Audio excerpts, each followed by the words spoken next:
جب آپ کا بالکل پیک تھا اور ابھی آپ نے ڈیسائیڈ نہیں کیا تھا شوبز چھوڑنے کو, تب میں نے آپ کا انٹرویو سنا, آپ نے کہا کہ مجھے پتہ نہیں کتنے ہزار پرپوزلز تھے, آپ کو کوئی یاد ہے کتنے تھے اور کیا تھا, اور آپ نے کچھ اس وقت سوچا کرنے کا؟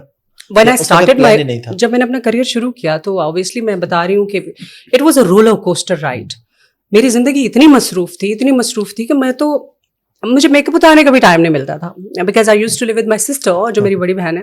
میرا میک اپ بھی بیچاری وہ رات کو اتار رہی ہوتی تھی, اور مجھے تیاری کرانا بھی, کھانا منہ ہاتھ سے کھلانا نیند میں بھی ان کا تھا. My 10 years of my life was just so busy. I wasn't really thinking, اور آپ کو پتہ چلتا بھی نہیں ہے how true love feels like, کیا ہوتا ہے. Because I'm the kind of person, I can't multitask. میں ملٹی ٹاسک نہیں کر سکتی.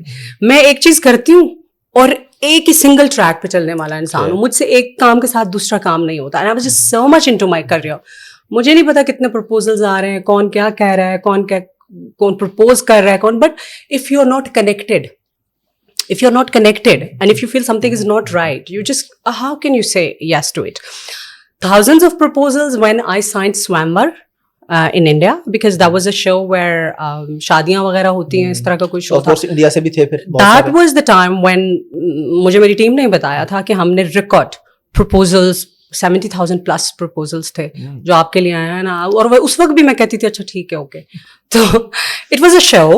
مجھے نہیں پتا کہ وہ جینون تھے proposals, یعنی کہ جو لوگ تھے انٹینشلی جینون تھے, یا they just wanted fame or they just wanted to, اس میں of course انڈیا سے بھی تھے, پاکستان سے بھی, باقی all over the world. So it was that. اس کے علاوہ میں نے اپنا کریئر کیا. کریئر کے بعد کٹ, I took a U-turn, اور پھر اس کے بعد I learned my lessons. ساتھ ساتھ لیسنز لرن کر رہی تھی تو میں نے کہا چلو پڑھ بھی لیتے ہیں.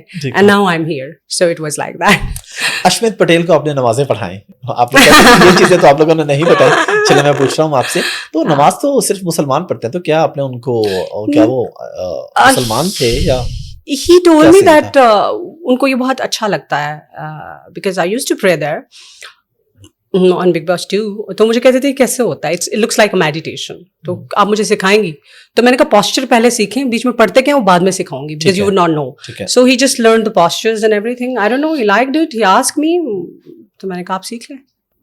پاکستان آنے کے بعد, بگ باس پہ آنے کے بعد بھی, بگ باس سے آنے کے بعد, اور یہ جب آپ کا شادی کا میٹر تھوڑا ہوا, آپ پہ بہت سارے کیسز, بہت سارے لوگوں نے آپ پہ پٹیشن فائل کی, اور کچھ ایک بندے نے بہت سارے کیسز. اچھا, ایک ہی بندے نے بہت سارے, کیونکہ کیسز بہت سارے تھے نا اس لیے. تو کیا اس پہ کبھی کوئی پرابلم فیس ہوئی یا بس وہ اینڈ ہو گئی باتیں؟ I could not travel to Pakistan. زندگی میں نا ٹریجڈی جو ہوتی ہے نا, ٹریجڈی جس سے آپ گزر چکے ہوتے ہیں اور جس کو آپ نے سروائیو کر لیا ہوتا ہے, اور پھر آپ زندہ بھی بچ گئے ہوتے ہیں. When you look back نا, that looks like a comedy. So جن چیزوں کو میں ابھی, جتنی بھی چیزوں کے اوپر میں نے بات کی ہے کیجولی, وہ میں ہی جانتی ہوں کہ وہ ٹائم میں نے کیسے کاٹا ہے. لیکن اللہ سے بڑی کوئی ذات نہیں ہے بے شک کہ ان لوگوں کو, I know what has happened to the people, what they have done to me. اللہ سے بڑی کوئی ذات نہیں ہے. جب آپ کہتے ہیں نا اللہ میاں I leave it up to you, now you take the charge, that is the time جب آپ چل کرتے ہیں, آرام سے بیٹھتے ہیں, and لوگ جو ہوتے ہیں وہ اپنی consequences بھگتتے ہیں. I had been through a lot.